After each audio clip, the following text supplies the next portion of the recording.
Jau daudz gadus runājām par to, ka tajos brīžos, kad ir izaugsme, viņa ir kaut kā, es viņu saucu par mērenu izaugsmes lāstu, jo tajā brīdī, kad mūsu valstī ir izaugsme, viņa nekad nepārsniedz šos 2,5%.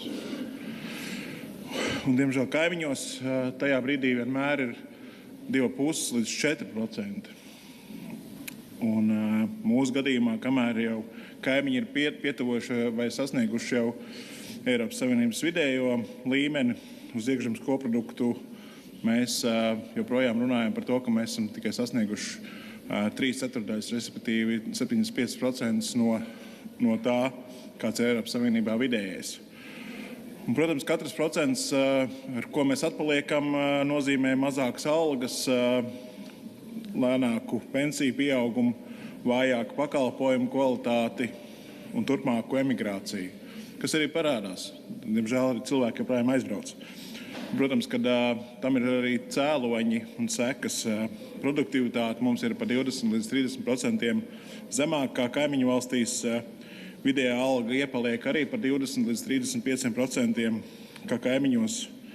Investīcijas, jā, viņas ir kāpušas, bet tomēr ārvalsts tiešās investīcijas uz iedzīvotāju kaimiņos ir ievērojami lielākas. Eksports arī kaimiņu valstīs, diemžēl, ir vairāk diversificēts, un kaimiņi eksportē augstākas pievienotās vērtības segmentos, kas arī, teiksim, ir parādījis arī rezultātu kopējai izaugsmei. Bet, ja mēs runājam, ka šogad mēs augsim par 2,6%, jā, varbūt, tomēr es teiktu, ka gada otrajā pusē mūs sagaida gana nopietni izaicinājumi un signāli par to jau ir šobrīd skaidri. Par to liecina, diemžēl, šis konflikts Hormūza šaurumā un no tā izrietošās konsekvences. Respektīvi, viens produkts, kas ir pakārtojis, kam ir pakārtots vispārējā ķēde, respektīvi tāds produkts kā fosfors. Lauksaimniecībā plaši izmantots produkts.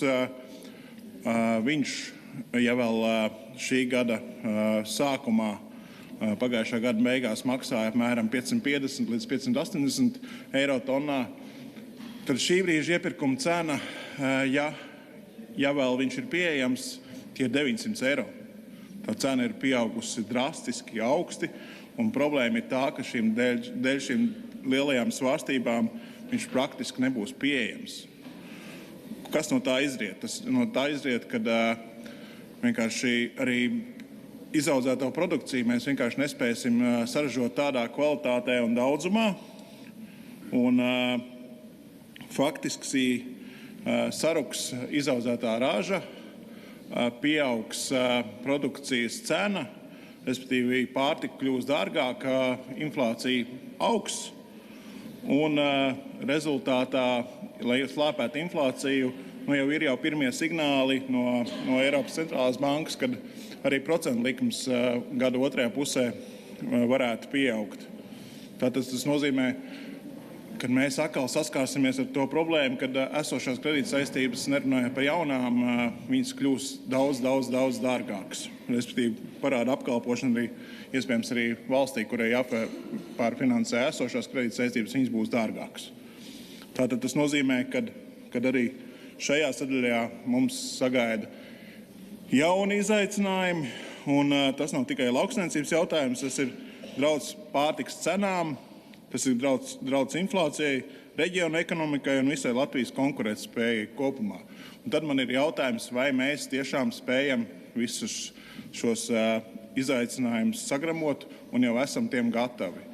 Jautājums arī par to, vai enerģijas cenas, kādas mums viņš ir šobrīd, vai mēs esam darījuši gana daudz, lai viņas būtu konkurētspējīgākas. Un tepat kaimiņu valstīs Polijā, Spānijā, kur PVN samazināja uz 7% un uz 10% degvielai, mēs šos soļus neesam spēruši. Mēs esam spēruši tikai maz solīti ar 8 centiem akcijas samazinājumu, kas izrādās nenozīmē neko. Tāpēc man tas arī parāda diezgan daudz, cik mēs esam konkurētspējīgi un cik mēs ātri spējam rēģēt uz šīm te izaicinājumiem. Paldies!